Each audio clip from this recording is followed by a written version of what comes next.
What's good, my people? Flan Speaks back for another video, man. We got to go over this here game of the Indiana Fever versus New York Liberty. Very exciting game, man. Came down to the last second, where the so-called fourth best player in the league got a chance to put the game away, and we're going to talk about it. We could talk about the monster game Aaliyah Boston was putting out, was putting in. That was what's up. Kelsey Mitchell was pretty good. Lexi Hall was excellent. There's a lot of good things we could talk about with the Fever, man. I like the energy. They played some good defense at times. But all of that was overshadowed because Caitlin Clark had like one of the worst games I've seen her have forever. Now, the good thing about her game is that she recorded her second triple-double of the season. Unfortunately, the bad part about it is that it was 18 points, and 18 shots, which we're going to talk about in a second. And then 10 assists, okay? But then it was followed by 10 turnovers, okay? So we're talking about a triple-double of a negative kind, okay? The Indiana Fever, you look at it, you lose by 1 point. This is what I've been talking about to y'all. 16 turnovers as a team, which is not bad, but you had one player that committed 10 turnovers in the game. There is no way you could put this on any other player. Like a guy coming in my comment section, it was a team loss. No, it's not a team loss when you got 16 turnovers and one player committed 10 turnovers. Let's just say we had a modest amount of turnovers, 3, which isn't even really great for a point guard, but let's say you had 3. That would mean you had 9 turnovers to 12 turnovers to the opponent. But when you go out there and you got one player that's just a turnover machine like that, looking for her shots, from the floor, she's 6 of 18, okay? Which means, 18 shots to make 18 points is bad business. Problem is, most of her shots, 11 of the 18 shots are threes, logo threes. Just constantly searching for the logo threes. What do I tell you all the time? When the logo 3 is falling, you're looking like the greatest player ever. You're looking like Steph Curry, looking like Dame Lillard, looking like all these players, right? When the logo 3 is falling. When that thing ain't falling, you look like a complete dullard, look like a moron, and you get your team losing games. And this is what happened. Caitlin Clark was horrible today. If anyone tries to come forth and try to pitch a different argument, they're insincere. You're just fanboys who just refuse to see the flaws of this particular player. And then on top of all of that, right? Because let's be for real. There have been great players who've had bad games. The great Allen Iverson. I watched him have bad shooting days. I ain't never seen him have 10 damn turnovers, but I've seen him I've seen him have 6 of 18 days, maybe even worse than that. The great Kobe Bryant at times did that. But what will happen? If the team comes through and fights, you got Leah Boston putting in that effort. You got Lexi Hall, balling out. You got Sophie Cunningham doing her thing. If somehow the team puts you in position to win, and then what? They give you that ball, you got to come through. You know why? Because you fuck around, you turn the ball over 10 times. So you got to come through, right? And like I said, when I talked about Caitlin Clark earlier, all season, talented player, mindset, I don't know. A killer? No, she's not a killer.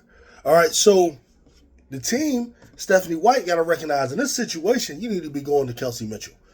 Live or die with Kelsey Mitchell in that situation, man. Ain't no thing.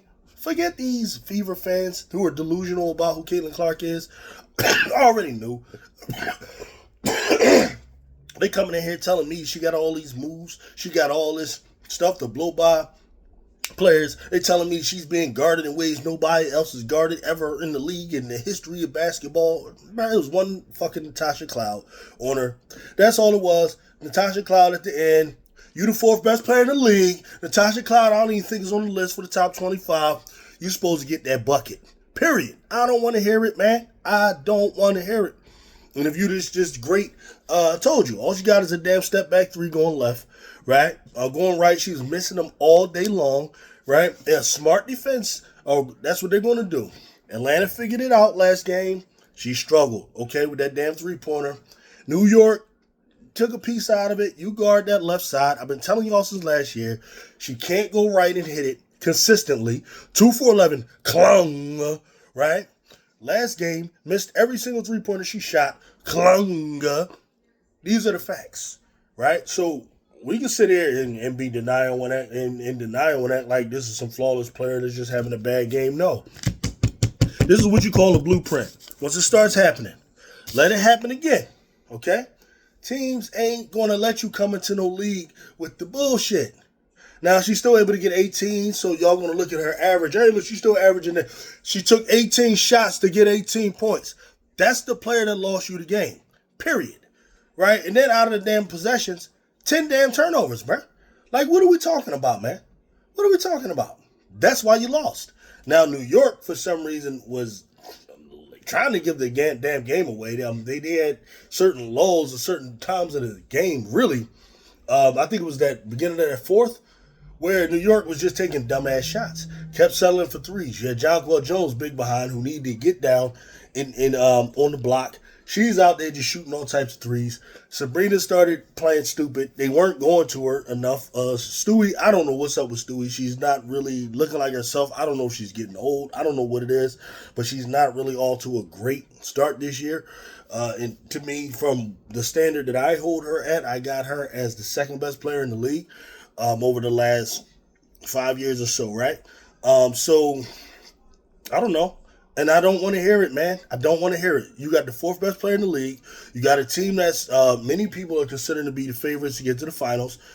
You got to come through in that situation. This is what the playoffs is going to be like. You're going to play against them real teams, and you need to figure out who your closer is. And if you're just going to be insistent that this one got to be the closer because these dumb fans who don't know basketball think that that's what she is, right? Then this team ain't going to be what you think it's going to be. Stephanie White, she's got to be real. Like, look, Caitlin, you not it. Like, just like when Phil Jackson, had to tell Scottie Pippen when Michael Jordan had retired for those couple years, Scottie Pippen thought he was the man. Phil Jackson had to tell him, like, listen, man, you're not that dude, man. I trust Tony Kukoc more so in this situation to hit the last shot. Scottie Pippen acted like a little broad. He wanted to go sit down. Tony Kukoc still came through. That's what happens, man. Every good player, or even every great player, mind you, is not a killer. Caitlin Clark has not proven to be a killer. That's the next part of her development that she's got to get to. She got locked up by one player, bro. That's all it was. Got locked up. You can call it what you want. Tough defense, you can call it handshakes. You got locked the fuck up. That's what happened. All right? In that last play, I don't mince words. We don't mince words here, bro. It is what it is, man. Accept it. Move on. Okay? You're going to hear other narratives out there from some of these CC fans. You're going to have, they're going to spin this all types of ways, man. They spin doctor stuff, man. Their bottom line is you had a player came out there, took 11 stupid-ass shots. I told you those was dumb shots, okay? They look great when they're happening, but on these types, most nights, it's going to look like this, especially when you got a team that plays smart defense, okay? That's stupid. 11 damn logo threes out of 18 shots. This is telling you, no mid-range, no floater. There was a couple times she got to the rim. Why? She was forced to do that. She made a couple little things at the rim. But like I said, it wasn't enough, bruh. There's no way you should be taking 18 shots to get 18 points. That is the most horrible type of efficiency, we can see. And that's one thing, if you're missing smart shots, like you're missing layups, to me, that don't really bother me like that because those are defended and oftentimes they're harder shots. If you're missing pull-up jumpers from the mid-range, those are still smart shots, but they're just not falling. This here is stupid. 11 three-pointers is dumb to hit 2 of them, okay? Period. And then the 10 turnovers, and then the horrible defense. Give me a break. You know what I mean? So that's what I got on that, man. Anybody else coming out with any other narratives, you're a bunch of frauds, a bunch of bootlickers, you're a bunch of people that just can't be honest. You refuse to be honest. You fanboys. You wearing Caitlin Clark glasses. We don't wear those around here. We wear glasses of the truth. And that's all I got for y'all, man. Peace and skedaddles.